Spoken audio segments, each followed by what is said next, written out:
জাকের বাড়ি চেয়ারম্যান আর মতামত ভালো আছে, কারণ জাকের বাড়ি একটা ধর্মীয় লোক, আর মার্কাটা গোলাপপুর মার্কা, ওই জন্য আমরা জাকের বাড়িকে ভালোবাসি। আমার পছন্দ, আমার যাকে পছন্দ তাকে ভোট দেবো, আমার ভোট আমি যাকে খুশি তাকে দেবো। আমার গোলাপপুর মার্কা ভালো লাগে, আমি গোলাপপুর ভোট দেবো। ভালো লাগে কারণ এর কোনো আমি দুর্নীতি দেখি নেই, কোনো কারোর সাথে মারামারি কাড়াকাড়ি এইরকম আমি তাকে দেখিনি। জাকের বাড়ির সব ধারণা কি, আবার ধারণা তো আছে এখন, জাকের বাড়ি তো ভালো, গোলাপপুর মার্কা না, গোলাপপুর মার্কা জাকের বাড়ি, কিন্তু সে লোকটাও ভালো। জাকের বাড়ি চেয়ারম্যান আর মতামত ভালো আছে, কারণ জাকের বাড়ি একটা ধর্মীয় লোক, আর মার্কাটা গোলাপপুর মার্কা, ওই জন্য আমরা জাকের বাড়িকে ভালোবাসি আমার এলাকার মধ্যে। বাংলাদেশে তো কত রাজনৈতিক দল দেখেছেন, কিন্তু জাকের পার্টি কি মানে কখনো কোনো মানুষকে ক্ষতি করছে এরকম কোনো কখনো দেখেছেন আপনি?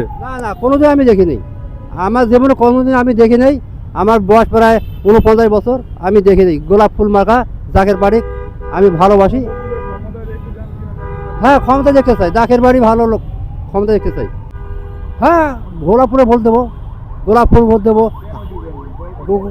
আমার পছন্দ, আমার যাকে পছন্দ তাকে ভোট দেবো, আমার ভোট আমি যাকে খুশি তাকে দেবো। আমার গোলাপপুর মার্কা ভালো লাগে, আমি গোলাপপুর ভোট দেবো। জাকের বাড়ি আমার ভোট, আমার স্ত্রীর ভোট আর গোলাপপুর মার্কায় দেবো। বা অন্য দলটা ভালো লাগে কারণ এর কোনো আমি দুর্নীতি দেখি নেই, কোনো কারোর সাথে মারামারি কাড়াকাড়ি এইরকম আমি তাকে দেখিনি। এই জন্য আমাকে সর্বোচ্চ ভালো লাগে তার, যার ফলে আমি জাকের বাড়ি মার্কা গোলাপপুর মার্কায় ভোট দেবো।